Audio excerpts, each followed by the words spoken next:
All right, Ross, the first bit of news, the Seahawks, they're having a fire sale. They trade Geno Smith to the Raiders for a third-round pick, DK Metcalf to the Steelers for a second-round pick, and Metcalf quickly gets a 5-year, $150 million extension. Wow. Now, there are reports out there that the Seahawks have significant interest in Sam Darnold. Doesn't sound like he's going back to the Vikings. I don't think that the Seahawks would do this unless they pretty much knew they were going to get Sam Darnold, which is a good reminder here. A lot of conversations have already happened, right? Jack's going to get into all these guys that have re-signed with their teams. They are not doing that unless they have a really good idea of what their market's like from other teams and they think their best deal is to stay. If they had more money or a better offer elsewhere, they'd be waiting till noon Eastern time today, and it will be laughable how fast there will be reports after noon Eastern time today about guys agreeing to terms with new teams because, frankly, these conversations have been ongoing since the combine. Huge move for the Raiders to get Geno Smith. He is a top half of the league quarterback. I love that for them. And DK Metcalf, wow, from a Steelers standpoint. I really think the Steelers, in part, are doing this to try to entice one of these quarterbacks, Darnold, Fields, whoever, to sign with them. I think DK Metcalf benefited from the Steelers wanting to get a veteran quarterback they believe they can win with. Another really active team is the Buffalo Bills. They signed Terrell Bernard to a 4-year, $50 million extension. They give Gregory Rousseau a big deal, and they hand Josh Allen a contract with the biggest guarantee in NFL history, and they also have cut Von Miller.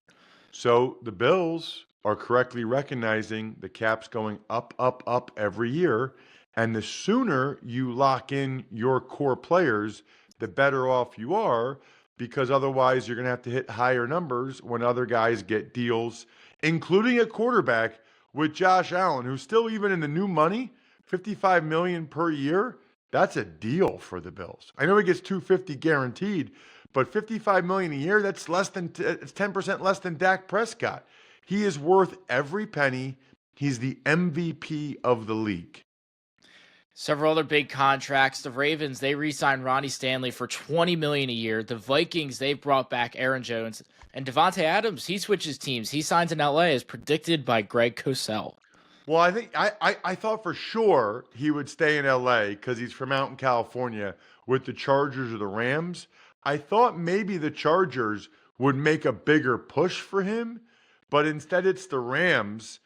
And I think the other interesting thing, Ronnie Stanley, that is a guy taking less. Ronnie Stanley could have gotten more money to go elsewhere. So that is a clear-cut example of a guy taking less to stay with a better team, to stay in a place where he's more comfortable, because there's a couple teams you have to imagine that would have given Ronnie more than $20 million a year. The Chiefs, they brought back Hollywood Brown on a 1-year deal after fellow wide receiver Xavier Worthy is arrested, although it doesn't appear that charges are going to be pressed.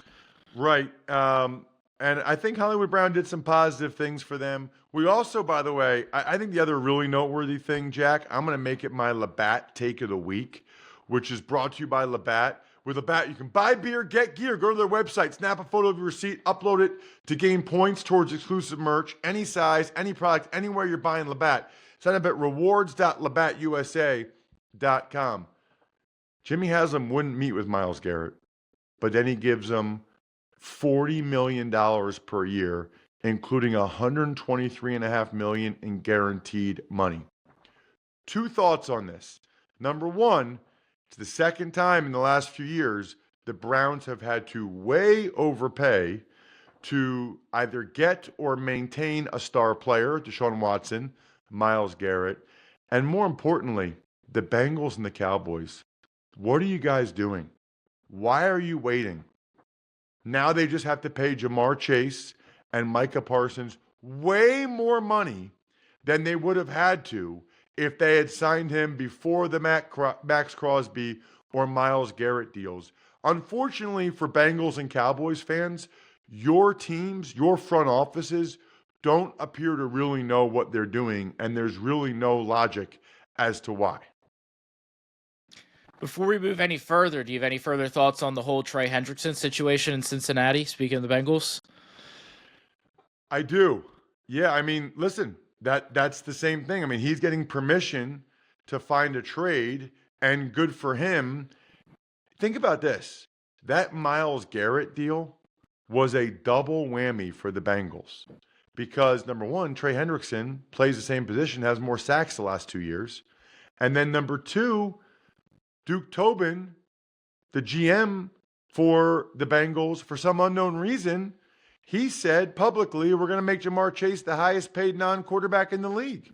So now you got to pay him over $40 million a year because you waited this long. Unfortunately, like I said, some of these teams, Jack, just don't know what they're doing. I don't think we got to it. Did you have any thoughts on the whole Chiefs wide receiver room situation of Hollywood and Xavier Worthy? Not much. I mean, just the fact that I think Hollywood Brown did some positive things at the end of the year, and it sounds like the Chiefs dodged a major bullet with charges not being pressed against Worthy. Although I will say, I think that probably gave Hollywood Brown a little bit of leverage while he was talking with the Chiefs, right? Like they didn't know what the deal was going to be with Worthy. There were a lot of tight ends that got re-signed. The Commanders, they inked Zach Ertz. The Bengals, they spent a little money to bring back Mike Gesicki. And the Panthers, they brought back Tommy Tremble. So what's interesting about that is there's also reports out there that the Eagles might trade Dallas Goedert or that he's available via trade, which is interesting because then you think, okay, well, who would the Eagles replace him with? My guess is that Goedert wants a new deal and that maybe the Eagles are not inclined to give him a new contract. He's entering the last year of his deal. Mitch Morse announced his retirement, and the Jaguars, they cut a bunch of guys, including tight end Evan Ingram, and they also traded Christian Kirk to the Houston Texans. Always interesting with those in-division trades. It's not a good free agent market for receivers, right? So that's part of the reason why Davante Adams got the money he got. DK Metcalf got traded and got the money he got. Christian Kirk gets traded. Also why the Commanders did what they did with Deebo Samuel. There's a lot of activity going on. Jaguars and Seahawks, two of the more active teams for sure. And some of the last big re-signings to note include the Rams bringing back wide receiver Tutu Atwell, the Commanders with linebacker Bobby Wagner, Bucks with their linebacker Levante David, Lions with their linebacker Derek Barnes, the Cardinals bring back edge rusher Baron Browning, Seahawks, they re-signed defensive lineman Jaron Reed, Chiefs, they brought back Nick Bolton, Jets, they re-signed Jamian Sherwood, Seahawks, they bring back Ernest Jones, and the Falcons agreed to an extension with Jake Matthews. Right, their left tackle. So it's interesting, both tight ends and linebackers, Jack. It feels like almost all of them have already re-signed with their incumbent teams. Those two positions, I don't even know who's left at those two positions because the tight ends I knew that were available are all back with their teams over the weekend. The same with all the linebackers. So I guess those guys have realized that they're going to get more money to stay where they are, or at least as much or close enough. The only guy I think that's clearly taken less money is Ronnie Stanley. I don't know about some of these other guys. Perhaps they have, perhaps they haven't. But very telling, I think, how many of these guys have already re-signed. I think teams are correctly realizing you're better off bringing back guys that you like and are good in your system than kind of rolling the dice with guys from other teams. And there were some other big-name players that were released. That includes Washington Commanders defensive tackle Jonathan Allen, Titans defensive end Harold Landry, who did sign at the Patriots, Raiders center Andre James, and the Texans guard Shaq Mason. I feel like Jonathan Allen's going to get a decent amount of money. If people realize he was hurt last year, he's still a good player. I think I've said this before, but I'll repeat myself.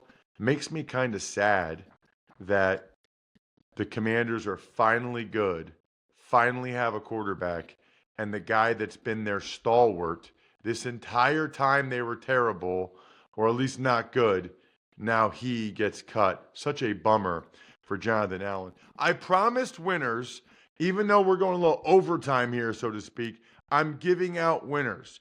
Brian Sweeney made a comment on Twitter, @Ross Tucker Pod comment. I saw it, Brian. Sponsor confirmation email winner, David Brennan. He got a story for a loved one from myfrontpagestory.com. That's always going to make you a winner if you get a story for somebody at myfrontpagestory.com. And then the YouTube shout out, Brian Belden had a YouTube comment at youtube.com/Ross Tucker NFL. Reminder, all of you guys need to email me, ross@rosstucker.com, so I know your address to either send the signed press pass or card or picture, or Brian, in your case, you could just let me know who you want the video for. Other than that, I think we're done here. Thanks for tuning in to the Ross Tucker Football Podcast. Make sure to also check out Even Money, Fantasy Feast, and College Draft, all on the DraftKings Network on Samsung TV Plus, YouTube, or subscribe to the podcast on your favorite platform.